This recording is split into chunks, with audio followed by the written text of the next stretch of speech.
அனைத்து பொதுமக்களிடமும் என்னை கொண்டு சென்று வெளிச்சத்திற்கு காட்டுகின்ற நான் வணங்குகின்ற சூரிய பகவான் பத்திரிகை மற்றும் ஊடகத்துறையினருக்கு முதற்கண் வணக்கம்.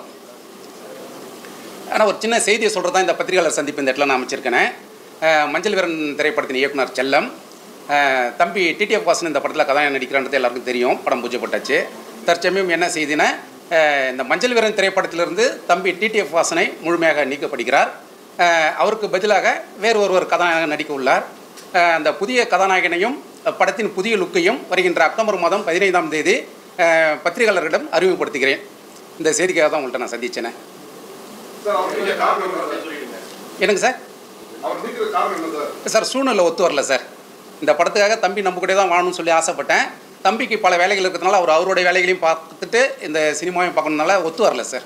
பல வேலைகள்லாம் அவர் கைது செய்யப்பட்ட ஒரு காரணமாக இருக்குமா? ஏன்னா அவர் வாகனம் ஓட்டும் போது விபத்து ஏற்படுத்தினாரு, அதெல்லாம் ஒரு காரணமா? அது ஒரு காரணமாக வச்சிருக்கீங்களா இல்லைன்னா வேற ஏதாவது? இல்லை சார், அது காரணமாக வைக்கல சார். கைது செய்யப்பட்டதெல்லாம் சில நாள் தான் சார், பல நாள் இல்லை. அது காரணமாக மைண்டில் வரவே இல்லை சார்.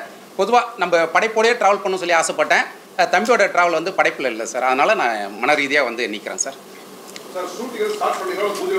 சார் படம் பூஜை போட்டாச்சு சார். ஹீரோ போர்ஷனை தவிர மற்ற வில்லன் போர்ஷன்கள், ஹீரோட அம்மா போர்ஷன்கள் எல்லாம் எடுக்கப்பட்டிருக்கு சார். ஹீரோ போர்ஷன் மட்டும் பேலன்ஸ் சார்.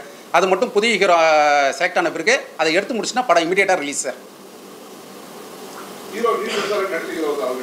சார் செலெக்ஷன் நடக்குது சார். ஏற்கனவே ஒரு படத்தில் நடித்த ஒரு தம்பியும் கவனத்தில் இருக்கார் சார். வச்சு கொண்டாடுனீங்க ஒரு வருஷத்துக்கு முன்னாடி. அவர் தான் நெக்ஸ்ட் சூப்பர் ஸ்டார் மாதிரி பேசுனீங்க.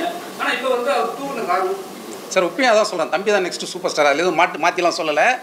என்னுடைய சூழ்நிலைகளுக்கு ஒத்து வரல சார் தம்பி. இல்லை சார், நீங்கள் என்ன சொன்னீங்க? எல்லாத்துக்கும் ஒத்து வர நீங்க என்ன சொன்னீங்க? ஆமாம் சார். கூட பத்திரிகை சண்டே வந்து. ஆமாம் சார். அப்போ அவர் தூக்கி வச்சு கொண்டாங்க. ஆமாம் சார். இப்போ ஒரு டைரக்டர் நீங்க அவர் வச்சு தான் கதையை எழுதிருக்கீங்க. ஆமாம் சார். வேணாத்துக்கு ஒரு காரணம் என்னன்னா சார், பல லட்சம் கோடி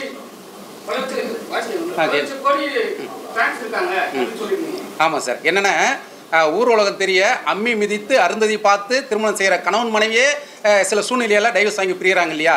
அதுபோல் சில சூழ்நிலைகள் சார். அதனால நீக்கப்படுறேன் சார். அதுக்கு இதுக்கும் காரணம் இல்லை சார். அது என்னைக்கு அவனால் தானே சார் அரெஸ்ட் ஆகிறாரு.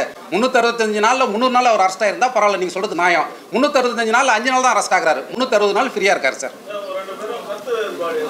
இல்லை சார், கருத்து வேறுபாடுலாம் இல்லை. படைப்புக்கு எனக்கு ஒத்து வரல, அதனால் நான் நிற்கிறேன் சார். இன்னும் தெரிவிக்கல சார். சார் படப்பிடிப்பு ஒரு 35% முடிஞ்சிடுது சார். ஆமாம் சார்.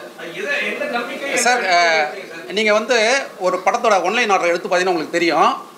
பொதுவாக கேட்டிங்க நீங்கள், அதில் கதாநாயகனோட பங்குன்னு பார்த்தீங்கன்னா ஒரு 50% 55% தான் வரும். அடுத்து ஹீரோ போர்ஷன் இருக்குது, வில்லன் போர்ஷன் இருக்குது, தனிப்பட்ட சீன்ஸ் இருக்குது, எல்லாமே கலந்து பார்த்தீங்கன்னா கதாநாயகன் போர்ஷனே ஒன்லைன் ஆர்டரில் இவ்வளோ தான் வருது சார்.